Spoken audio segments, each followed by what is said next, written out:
ഇന്നും രാജകുമാരന്റെ കഥയാണോ പറയാൻ പോകുന്നേ? അല്ല, ഇന്നൊരു രാജാവിന്റെ കഥ പറയാം. ഒരു കാലത്ത് നാട് മുഴുവൻ ഭയം നിറച്ചിരുന്ന ഇരുട്ടിന്റെ രാജാവിന്റെ കഥ. അതാരാ? പണ്ട് പണ്ട് രൂപം മാറി പാമ്പായും കുറുനരയായും കാട്ടുപോത്തായും ഒക്കെ സഞ്ചരിക്കാൻ കഴിയുന്ന ഒരു കൂട്ടരുണ്ടായിരുന്നു. അതെങ്ങനെ? രൂപം മാറാൻ അവരെ സഹായിച്ചിരുന്നത് മന്ത്രശക്തിയുള്ളൊരു എണ്ണയായിരുന്നു.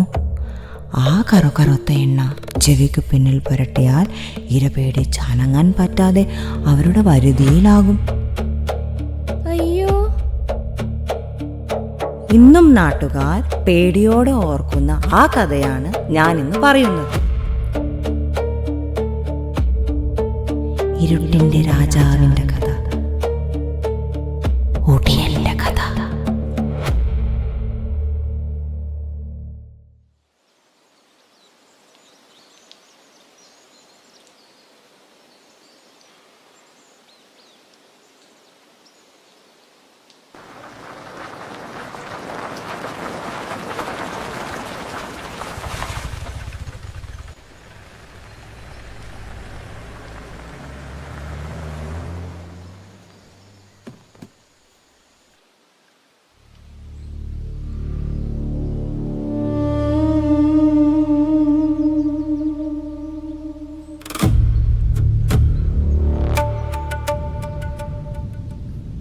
പട്ടണത്തിലേക്ക് ഒളിച്ചുപോയ സുഭദ്രയുടെ മകനാണോ?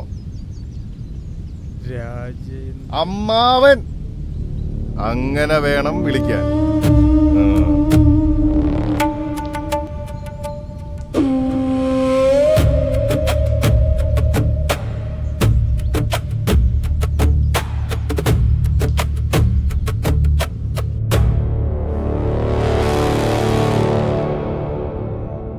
സുഭദ്ര നിന്നെ മര്യാദയൊന്നും പഠിപ്പിച്ചില്ലാന്ന് തോന്നുന്നു. അമ്മയുടെ ചായക്കൊട്ടും കുറവില്ല. അവൾക്കിനി വീട്ടിലേക്ക് വരാൻ പ്രത്യേകിച്ച് ക്ഷണം വേണമായിരിക്കും. അമ്മ ഈ നാടിനെ പറ്റിയും നാട്ടുകാരെ പറ്റിയും ഒന്നും സംസാരിക്കാറില്ല. പിന്നിപ്പോ അമ്മയ്ക്ക് കിട്ടിയ അവകാശ സ്ഥലം അത് വിൽക്കാൻ വേണ്ടി വന്നതാ. അത് കഴിഞ്ഞാൽ തിരിച്ചു പോവുകയും ചെയ്യും. അവകാശം? വല്യമ്മാവൻ ഒരാളുടെ നിർബന്ധം കൊണ്ടാ ഭൂമി ഭാഗം വെച്ചപ്പോ ഒരിച്ചിരി സ്ഥലം അവൾക്ക് മാറ്റിവെച്ചത്. അല്ലാതെ കീഴ്ജാതിക്കാരന്റെ കൂടെ കിടപ്പറവം കിട്ട് കുടുംബത്തിന് മാനക്കേടുണ്ടാക്കി വെക്ക്. എന്റെ അവകാശം. ഇരുട്ടണേന് മുന്നേ കാടിറങ്ങിക്കോ. മരച്ചില്ലകളിലും മണ്ണിനടിയിലും ഒളിച്ചിരിക്കുന്നതെല്ലാം സ്വതന്ത്രമായി പുറത്തിറങ്ങുന്ന ദിവസമാണെന്ന്.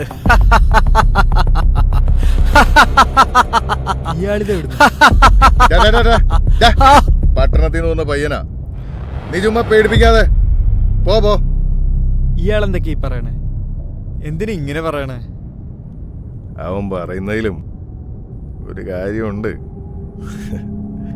നീ പട്ടണത്തിന്റെ ആരവങ്ങളെ കേട്ടിട്ടുള്ളൂ, കാടിന്റെ വിളി. അത് നിനക്കറിയില്ല. വാ.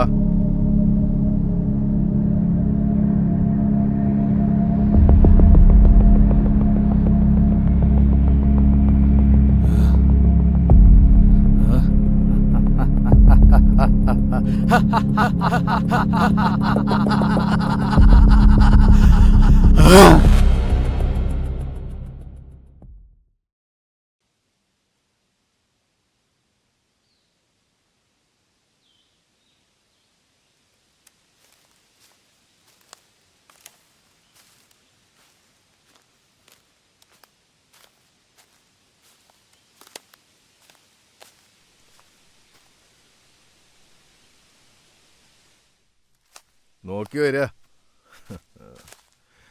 ഒരു സമയം കഴിഞ്ഞാ പണ്ട് ആരും ഈ വഴി അങ്ങനെ വരാറില്ല. ഇപ്പൊ പിന്നെ അതൊക്കെ കുറെ മാറി.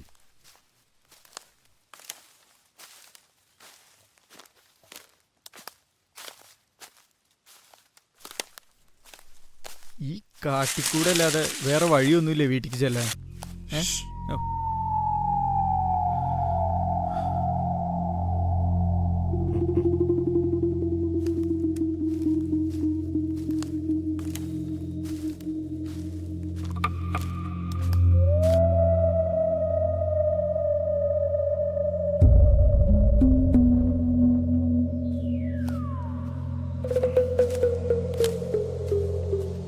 കണ്ട കാട്ടുമുള്ളിലൊക്കെ കയറി ചവിട്ടണ്ട.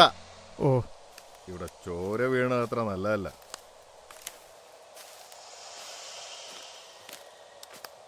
എൻ്റെ അച്ഛനും ഈ നാട്ടുകാരനാണെന്ന് അമ്മ പറഞ്ഞറിയാം. അച്ഛനെ പറ്റി അമ്മ അധികം സംസാരിക്കാറില്ല. അച്ഛൻ്റെ മരണവും ദുരൂഹതയുമെല്ലാം ഇവിടെ. കുടിയന്മാരെ കുറിച്ച് ഇവിടെ ആരും സംസാരിക്കാറില്ല. ഉം. ഈ കാടുകൾക്ക് അതൊന്നും കേൾക്കുകയും വേണ്ട.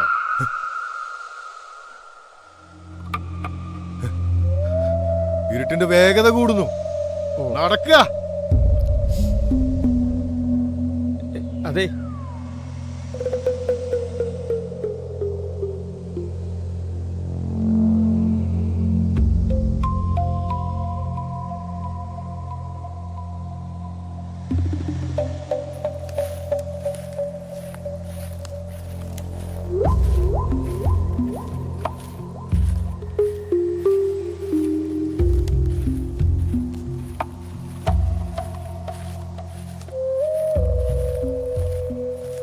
അമ്മ എൻ്റെ അടുത്ത് ആര്യങ്കാവിൽ പോയി തിരിതെളിക്കാൻ പറഞ്ഞിട്ടുണ്ട്. അത് എൻ്റെ അച്ഛൻ്റെ പൂർവികരുടെ എന്ത്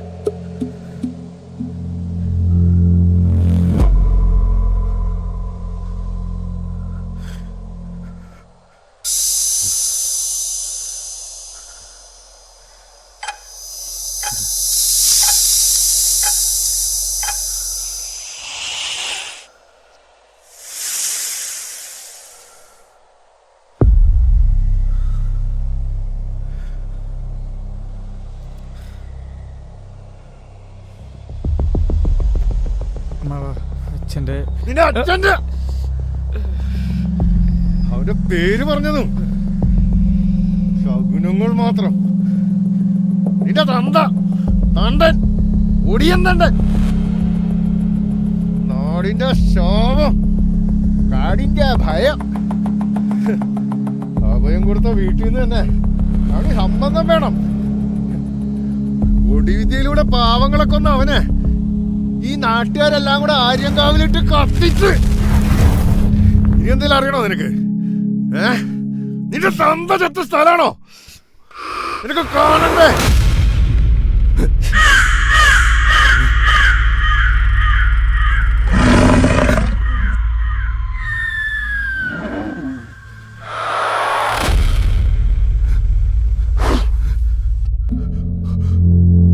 ഒടിയൻ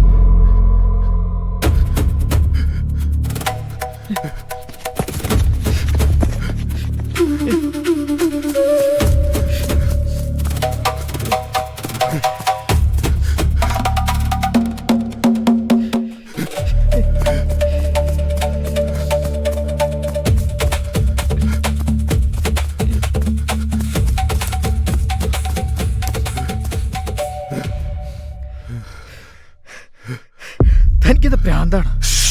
താൻ എന്താ കാണിക്കണേ?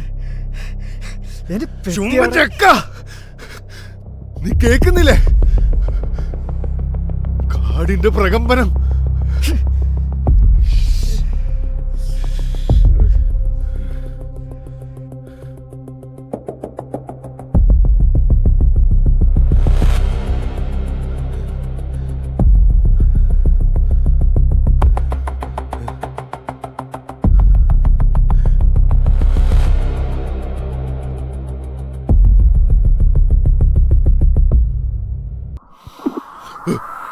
രാജേന്ദ്ര, ഇവനാണ് കണ്ട്. നിനക്ക് സുഭദ്രയ്ക്കും കൂട്ടായി. ഇനി ഇവനവിടെ തന്നെ കാണുക. അവന്റെ ജാതിയാണോ നിങ്ങളുടെ പ്രശ്നം? ഇനി എന്നെ വേറെ നിർബന്ധിക്കണ്ടേ? എനിക്കപ്പ മതി. രാജേന്ദ്ര, നീ പറഞ്ഞ പോലെ ഗർഭിണിയായി നിന്റെ പെങ്ങളെ തണ്ടന്റെ കുടിയിൽ നിന്ന് മാറ്റിയിട്ടുണ്ട്. ആര്യങ്കാവിന്ന് കത്തണം. രാജേന്ദ്ര,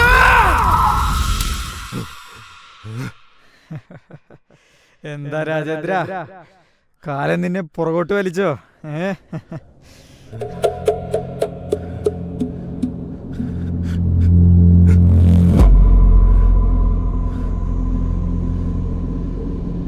പരമ്പരയിൽ അവസാനത്തെ ഒടിയൻ നിന്റെ അച്ഛനായിരുന്നു.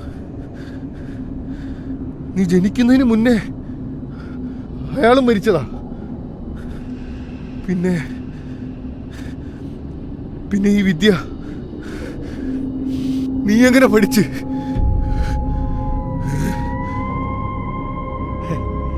അടിയാളന് ജീവിക്കാൻ മാത്രമായിരുന്നു പൂതി. വയറിറക്കാൻ അവൻ പലയോടി വേഷങ്ങളും കെട്ടി. യജമാനത്തെ അവനിൽ കണ്ടത് കരുണയായിരുന്നു. പക്ഷെ ചതിയിൽ എല്ലാം കത്തിയെരിഞ്ഞു. ആ കനലിൽ നിന്നും ഒരു വെന്ത ശരീരം ഉദിച്ചുയർന്നു. അതലഞ്ഞു പല നാടുകളിൽ, പല ദേശങ്ങളിൽ, ഭിക്ഷകനായി, വിരൂപനായി. യഥാ നിരസ്ത സ്വജനൈരഹം ഗ്രാമം യഥാ അതീതാപുര ആഗതോസ്മി ധൂമം ദുരം ദുരാത്മനം.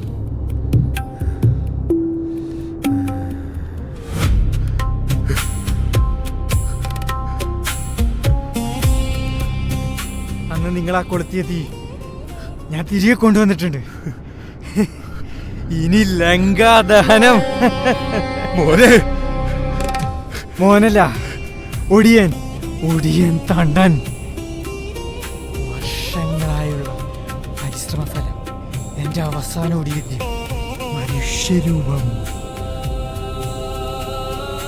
പിന്നെ താൻ പറഞ്ഞ പോലെ നാട്ടുകാരെ കൊന്നത് ഞാനല്ല, ഭയം.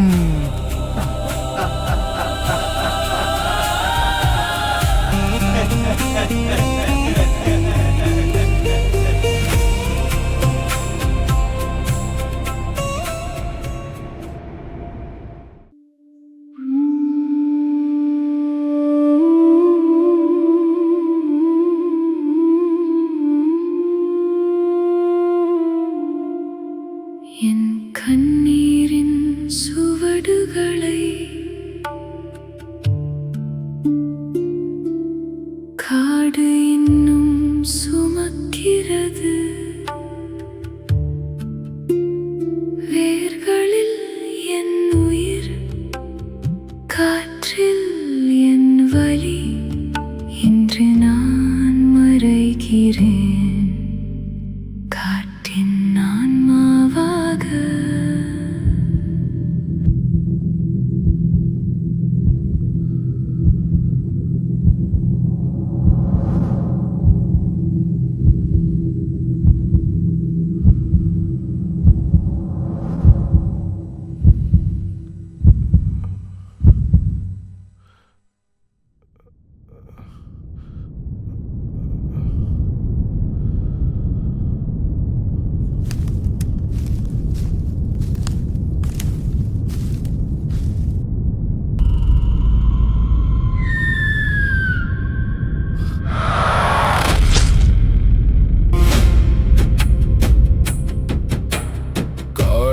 നിഴലിൽ കാറ്റു പറഞ്ഞു കാലം മറന്നൊരു രഹസ്യം.